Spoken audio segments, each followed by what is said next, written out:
So it seems to be, and I'm not sure that it is, but it seems to be so, with someone like Krishnamurti. I see him not as a great avatar, but as simply a person who's very developed on what we would call the mental plane, the intellectual, philosophical understanding, that he turned to a concept of enlightenment that was really from the mental plane, which is actually what I see as the Buddhic enlightenment. It's an astonishing rationality consequence, where the enlightenment is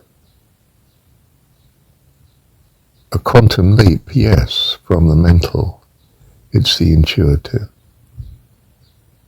It's to receive access, much greater access, a much greater freedom to a large, what seems to us an enormously large part of the mind of God. And we say, oh, he's an enlightened Buddha. And there is great joy in that, overwhelming peace and satisfaction. But there are higher planes of enlightenment that dwarf it. In fact, in a way, you could say every identified plane or level of being dwarfs its previous in its magnificence and complexity. And the nirvanic plane is the relational plane, where what starts to matter is other persons. And I mean by matter not just to the ego, but become part of the ego. So that as you start to move up the nirvanic plane, if you like, or degree of maturity, you get flashes of falling in love for others. I mean, Krishnamurti clearly felt this for his brother, and the loss of his brother was just terrible to him when his brother died.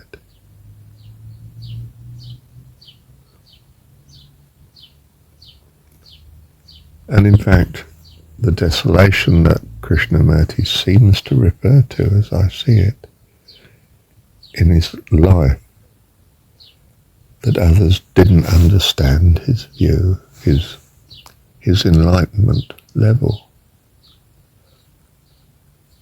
The loneliness of this, the great longing that left him with. Nobody seems to be truly understanding me and following me. You know, someone asks him, well, if look, people haven't really followed what you said, they've not grasped as you have grasped it, do you feel in some sense you're a failure? You know, I mean, why do you do it? Why do you continue all this talking? I mean, people are not really following you, are they?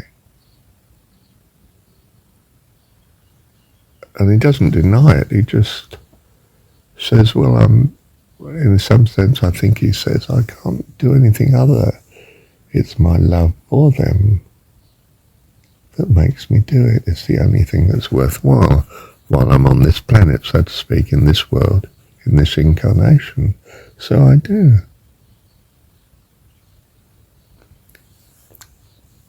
You see, that is a flash of enlightenment of the higher nirvanic plane, isn't it? That I so long for others to be in the understanding that I feel I have. I haven't achieved it, them being in that state. But I do what I can towards that. I can do no other. That's what I value.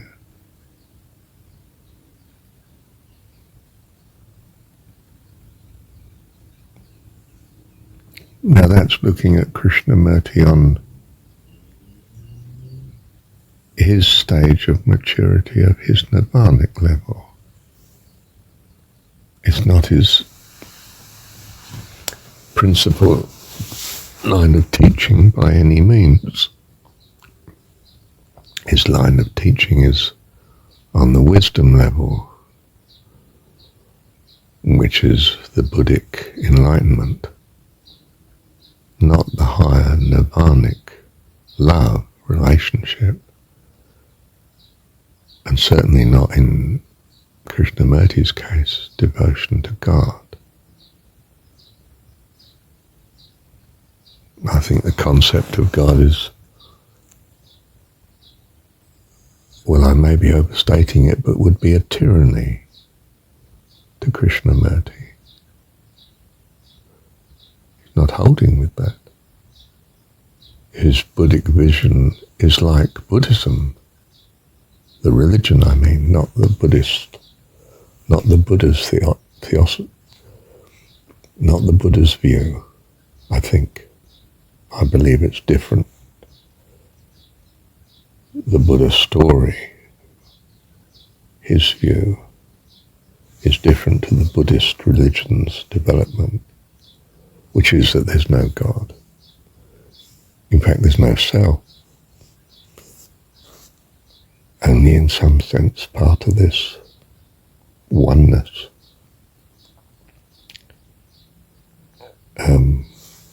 Of all causes and conditions, a never-ending cycle. In some sense, to realize that is enlightenment. But it's a Buddhic enlightenment. It's at a great advance from simply the mental plane, the intellectual plane. It's an intuitive, intuitional foundation. But that ideally would feed up, and does. You know, even Krishnamurti is getting, I say even, I mean Krishnamurti, despite his teaching, is in his personhood experiencing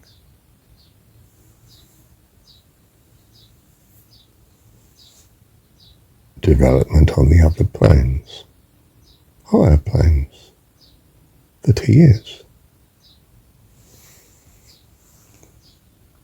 Just go back to the beginning a minute and review what I started on here.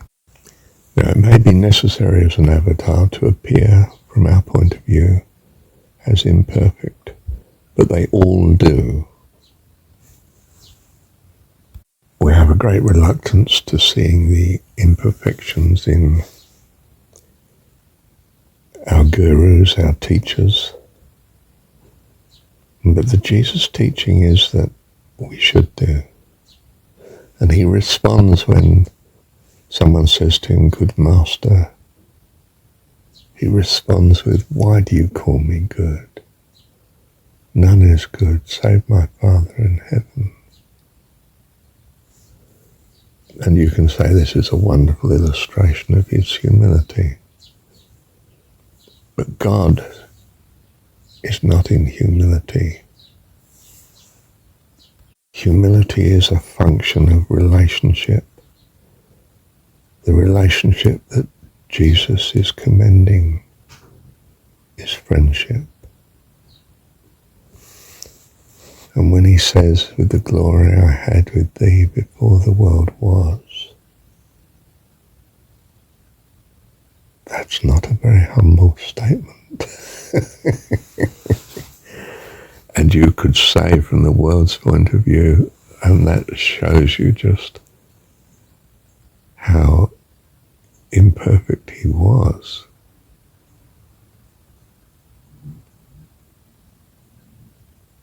But perhaps it's the truth. And not only that, but a truth that we all have as children of God. We are from eternity to eternity of God. That is our hope and blessing. We are children of God according to the Jesus story. And the relationship he shows is friends of each other. And when he calls God Dad, to my experience of my mum, he may be saying, not so much Dad, but dear, dear, dear friend.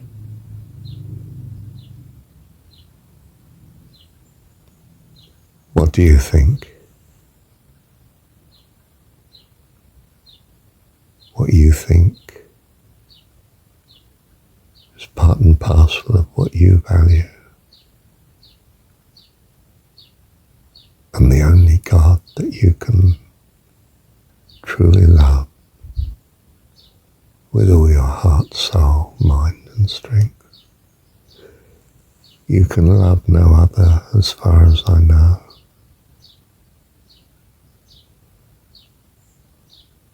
And the principle of doing so is invaluable as far as I know. But I am in a world of uncertainty, and that gives you your great freedom of choice. Choose you this day whom you will worship. So I read Paramahansa's autobiography, which has been a great blessing to me in life as I understand it greatly, greatly. And I see faults in it. I see faults in Paramahansa, and more faults of Paramahansa when I read the writings about him of his followers. And the same with Kriyananda.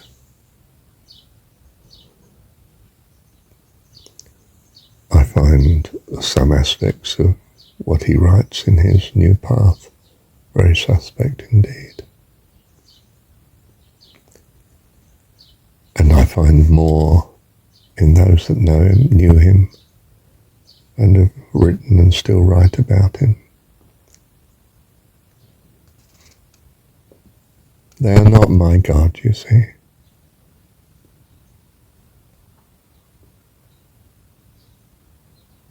And I think it's right that that be so. I think it may be right for all of us. And for some it's right that they believe that their guru is what they should be worshipping and following utterly, until they find otherwise and learn accordingly. What else could one say? Jesus' story is that he dwells in us, our Heavenly Father, by the Holy Spirit, and by Jesus, the story of Jesus.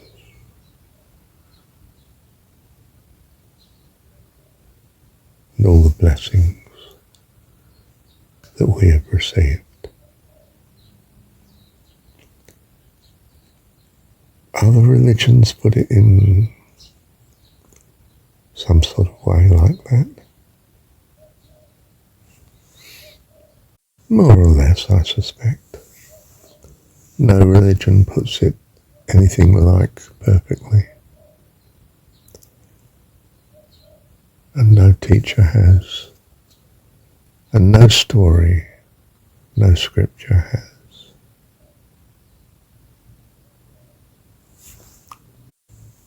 For the purity and goodness of God,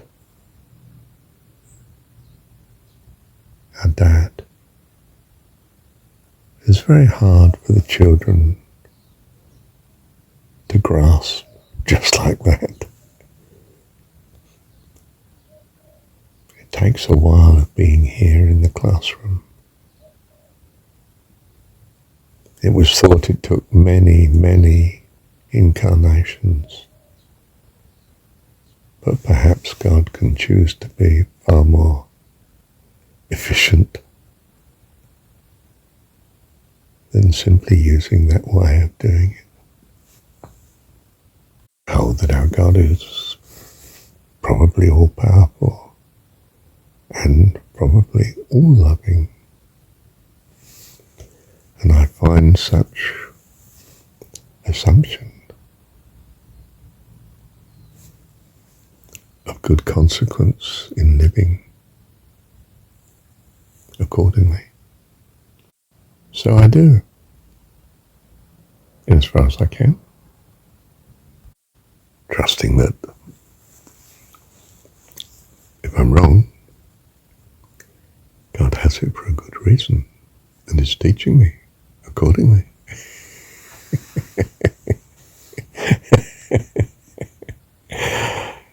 Love you, Dad.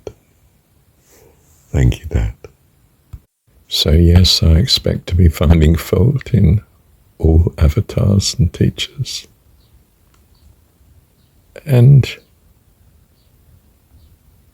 Or rather, not so much be finding fault, but be able to find fault. But I don't look for such. That is not the way. Jesus' way, as I understand it, is whatsoever is good and lovely, think on these things. Or at least, I'm not quite sure, I can't give text to that, but the impression I get from reading in the Bible, that is the best thing to do. So I suspect that if I look at the life of Jesus closely, from the account as of the story, I can find all sorts of anomalies and criticisms from my view of God. You understand? I'm meant to love my God with all my heart, soul, mind, and strength. This doesn't stop me taking what I see to be good as good advice. And I find extremely serviceable the notion that God is my dad and I'm his child. And also that thinking on whatsoever is good and lovely is the right thing to do as well, from the point of view of benefit. My experience is this. So here I stand, until my experience is otherwise. And that may never be. Because this view serves well, which I may have got from my religion, or may have got from rejecting my religion, but looking more closely at the story of Jesus. But it's who I am, at least as presenting at the moment. Thank you, Dad. Thank you, Dad.